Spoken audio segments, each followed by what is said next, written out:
श्रावणातल्या पारंपरिक कथा आपल्या सगळ्यांनाच माहीत असतात। मात्र आज आम्ही तुम्हाला दाखवणार आहोत अशी श्रावण कथा जी आहे तुमच्या आमच्यातल्या एका सर्वसामान्य स्त्रीची आणि ती ठरते सगळ्यांसाठीच प्रेरणादायी। चला तर मग पाहूया कोण आहे आजची श्रावण क्वीन।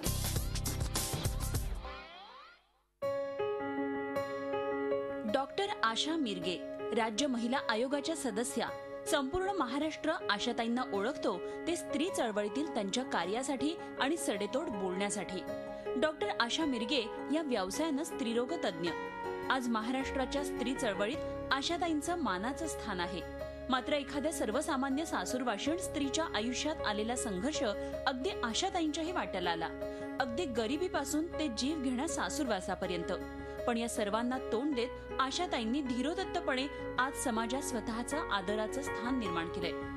पतीच्या निधनानंतर स्वतःसह समाजाला उभा करण्याचा त्यांचा कार्ययज्ञ अजूनही त्याच प्रखरतेनं आणि तत्परतेनं सुरू आहे।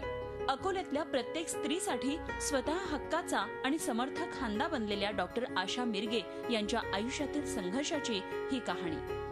मला डॉक्टर व्हायचं आहे म्हणजे व्हायचं आहे। सुदैवानं माझ्या वडिलांना मी कन्व्हिन्स करू शकले। माझं MBBS पर्यंत शिक्षण झालं। फायनल इयरला असताना माझ्या वडिलांची डेथ झाली। त्यांना कॅन्सर झाला। तर 7 महिन्याचं माझं शिक्षण राहिलं होतं। पुन्हा काका आणि सगळ्या लोकांनी शेतीवाडी दिली नाही, पेन्शन वडिलांचं लवकर मंजूर झालं नाही आणि त्या कारणाने आर्थिक आणि सामाजिक दोन्ही सेटबॅक मिळाले। त्यावेळेला ज्या मेसमध्ये म्हणजे मी पेइंग गेस्ट म्हणून जेवायला जात होते त्या ठिकाणी त्या शेवटच्या 7 महिने पोळ्या करून मी माझं जेवण तिथून मिळवलं आणि दुसऱ्या एका ठिकाणी पोळ्या करून माझा वरचा खर्च मी काढत होते। माझं MBBS फायनल पहिल्या फटक्यात सुदैवाने पास झालं। पण ते होता मला फर्स्ट इयर पासूनच जो रोमॅटिक आर्थरायटिसचा त्रास चालू झाला होता, माझा आजार चालू झाला होता। त्यामुळे माझा एक वॉल्व आणि एक किडनी ह्या दोन्ही गोष्टी अक्षरशः खराब झाल्या होत्या। आशाताई डॉक्टर झाल्यानंतर त्यांच्या आयुष्यात किशोर मिरगे हे नाव जोडलं गेलं। त्या काळात आशाताईंचा प्रेमविवाह खूप गाजला होता, कारण समाजाचा विरोध पत्करून केलेला हा दुसऱ्या जातीतील विवाह होता।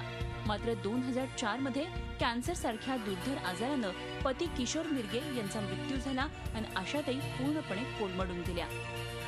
किशोरचा कॅन्सर 3.5 किलोचा एक गोळा डॉक्टर अरुण भागवत अकोला वत्सल हॉस्पिटल यांनी सक्सेसफुली बाहेर काढला, पण पोटातला कॅन्सर गेला नाही। 9 डिसेंबर 2004 ला त्याचं निधन झालं। त्यावेळेला माझा मुलगा 14.5 वर्षाचा होता। माझा दवाखाना माझ्याच पैशांनी 20 लाख रुपये खर्च करून बांधून फक्त माझ्या सासऱ्याच्या प्लॉटवर मी चालू केलेला होता। तो माझ्या घराच्या खाली चालू होता।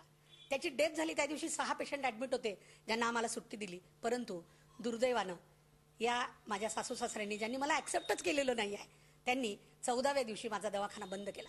माझ्या दवाखान्याचं सगळं सामान अक्षरशः रस्त्यावर काढलं। पतीच्या निधनानंतर आशाताईंनी महिलांच्या प्रश्नासाठी स्वतःला अक्षरशः झोकून दिलं। आज ही बाई महिलांच्या प्रश्नासाठी महाराष्ट्रभर पायाला भिंगरी लागल्यासारखी फिरतीये।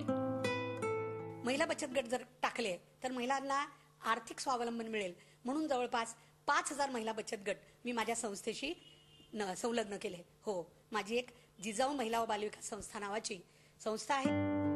अकोल्यातल्या जठारपेठ भागातलं डॉक्टर आशा मिरगे यांचं हे घर नेहमीच पाहुणे आणि आगंतुकांनी भरलेलं। बरं, या घरात तुम्ही कधीही गेलात तरी तुम्हाला बरेचदा आशाताई कुणा पाहुण्यांशी बोलताना दिसतील। हे आगंतुक बहुधा पती पत्नी असतात। समोरच्या कोचावर बसलेल्या आशाताई या जोडप्याला वडिलकीच्या अधिकारातून काहीतरी समजावून सांगत असतात। रागारागात आलेलं हे जोडपं हसत हसत बाहेर पडतं। आता प्रेमानं नांदू असं अभिवचन देत आशाताईंचा निरोप घेतात। ही जादू असते ती आशाताईंच्या शब्दांची। संसार तोडण्यापेक्षा जोडण्याला आपलं जीवित कार्य मांडणाऱ्या आशाताई यामुळेच अकोल्यातल्या महिला चळवळीचा हक्काचा आवाज बनल्यात। आजही दर महिन्यात कमीत कमी 30 संसार रिसेट झालेच पाहिजे हा माझा नियम आहे। मागच्या 99 पासून देवाच्या आशीर्वादाने, देवाच्या कृपेने मी जवळपास 1500च्या वर कुटुंब रिसेट केले। महिलांवर होणाऱ्या अन्याय विरोधात कधी आशाताई चंडिका होतात तर कधी अनेक सासूरवाशिणींसाठी आपलं दुःख विसरायला लावणाऱ्या समर्थ खांदा होतात।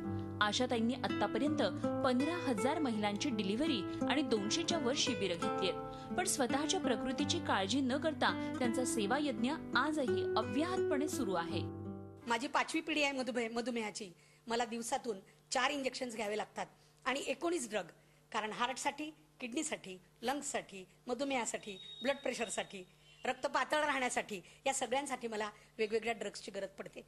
परंतु या वैद्यकीय याच्यावर ओव्हरकम करताना माझ्या एक लक्षात आलं, जेव्हा कुठलाही प्रश्न आपण डोक्यावर घेतो तो आपल्याला दाबून टाकतो, आणि आपण तो पायात घेतो तर त्याला आपण दाबू शकतो. पतीच्या निधनानंतर स्वतःचा विश्वास सीमित करणाऱ्या स्त्रियांसाठी आशाताई या आशेचा किरण आहेत.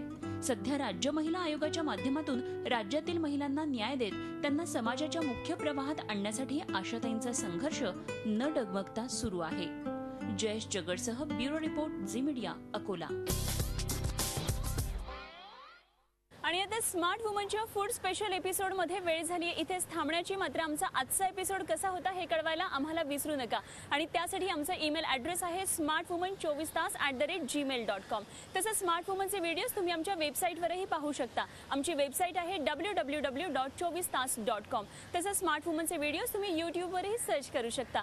इतकंच नव्हे तर तुमच्यातही असतील असेच काही कलागुण आणि तुम्हालाही सहभागी व्हायचं असेल स्मार्ट वुमनमध्ये तर आम्हाला जरूर कळवा. आणि त्यासाठी आमचा व्हॉट्सअप नंबर तुम्ही स्क्रीनवर पाहतच असाल. या भागामध्ये इतकंच. उद्या पुन्हा भेटूया. तोपर्यंत बाय बाय.